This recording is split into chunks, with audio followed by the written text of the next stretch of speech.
जय सूर्यदेव। ओम मित्राय नमः, ओम रविये नमः, ओम सूर्याय नमः, ओम भानवे नमः, ओम खगे नमः, ओम पुष्णे नमः, ओम हिरण्यगर्भाय नमः, ओम मारीचाय नमः, ओम आदित्याय नमः, ओम सावित्रे नमः, ओम आर्काय नमः, ओम भास्कराय नमः। जय सूर्यदेव। ओम आदित्य हृदय अस्त्रोतम। ओम सूर्य देवताय नमः।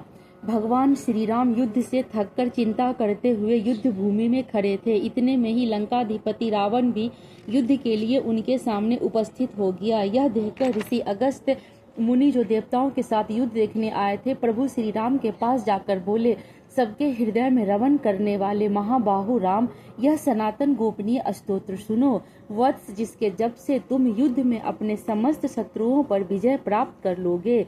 इस गोपनीय स्तोत्र का नाम है आदित्य हृदय। यह परम पवित्र और संपूर्ण शत्रुओं का नाश करने वाला है। इसके जप से सदा विजय की प्राप्ति होती है। यह नित्य अक्षय और परम कल्याणमय स्तोत्र है। संपूर्ण मंगलों का मंगल है। इससे सब पापों का नाश हो जाता है। यह चिंता और शोक को मिटाने वाला तथा आयु को बढ़ाने वाला और उत्तम साधन है।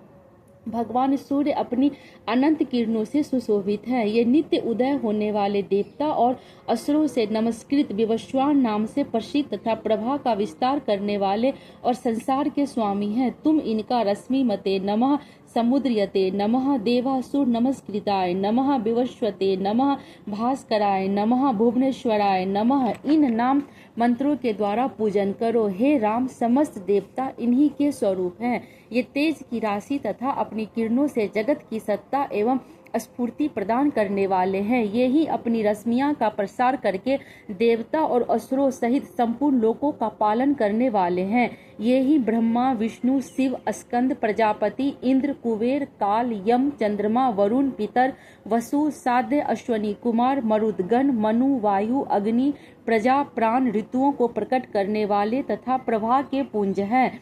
हे महाबाहु, इन्हीं के नाम आदित्य अर्थात अदिति पुत्र, सविता अर्थात जगत को उत्पन्न करने वाले, सूर्य अर्थात सर्वव्यापक, खग अर्थात आकाश में विचरण करने वाले, पूषा अर्थात पोषण करने वाले, गभस्तिमान अर्थात प्रकाशमान, भानु अर्थात प्रकाशक, हिरण्यरेता अर्थात ब्रह्मांड की उत्पत्ति के बीज, दिवाकर अर्थात रात्रि का अंधकार दूर करके दिन का प्रकाश फैलाने वाले, हरिदस्यु अर्थात दिशाओं में व्यापक अथवा हरे रंग के घोड़े वाले, सहसारथी अर्थात हजारों किरणों से सुशोभित, तिमोर मथन अर्थात अंधकार का नाश करने वाले, शंभु अर्थात कल्याण के उद्गम स्थान, त्वष्टा अर्थात भक्तों का दुख दूर करने वाले, जगत का संहार करने वाले, अंशुमान अर्थात किरण धारण करने वाले, हिरण गर्भ अर्थात ब्रह्मा, शिशिर अर्थात स्वभाव से सुख देने वाले, तपन अर्थात गर्मी पैदा करने वाले, आहरकर अर्थात दिनकर, रवि अर्थात सबकी स्तुति के पात्र, अग्निगर्भ अर्थात अग्नि को गर्भ में धारण करने वाले,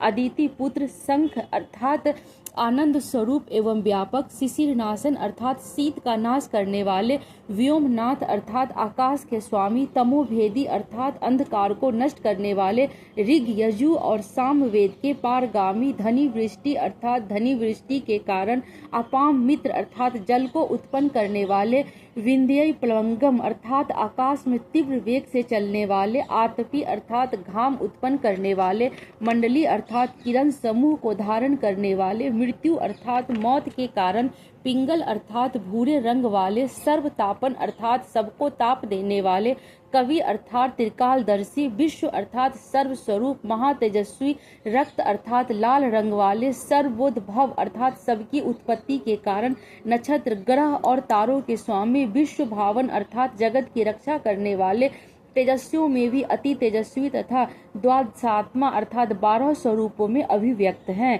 इन सभी नामों से प्रसिद्ध सूर्य देव आपको मेरा नमस्कार है। पूर्व गिरी उदयाचल तथा पश्चिम गिरी अस्ताचल के रूप में आपको नमस्कार है। ज्योतिर्गणों अर्थात ग्रहों और तारों के स्वामी तथा दिन के अधिपति आपको प्रणाम है। आप जय स्वरूप तथा विजय और कल्याण के दाता हैं। आपके रथ में हरे रंग के घोड़े जूते रहते हैं। आपको बारंबार नमस्कार है। सहस्त्रों किरणों से सुशोभित भगवान सूर्य आपको बारंबार प्रणाम है।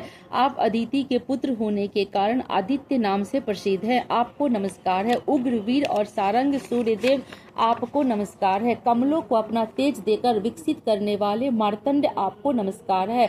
आप ब्रह्मा शिव और विष्णु के भी स्वामी हैं। सूर्य आपकी संज्ञा है। यह सूर्यमंडल आपका ही तेज है। आप प्रकाश से परिपूर्ण है। आपको सबको स्वाहा कर देने वाला अग्नि आपका ही स्वरूप है। आप रौद्र रूप धारण करने वाले हैं। आपको नमस्कार है। आप अज्ञान और अंधकार के नाशक, जड़ता और शीत के निवारक तथा शत्रु का नाश करने वाले हैं। आपका स्वरूप अप्रमेय है। आप कृतघ्नों का नाश करने वाले संपूर्ण ज्योतियों के स्वामी और देव स्वरूप हैं। आपको नमस्कार है। आपकी प्रभा तपाए हुए स्वर्ण के समान है। आप हरि अर्थात अज्ञान का हरण करने वाले और विश्वकर्मा अर्थात संसार की सृष्टि करने वाले हैं। तम के नाशक, प्रकाश स्वरूप और जगत के साक्षी हैं। आपको नमस्कार है।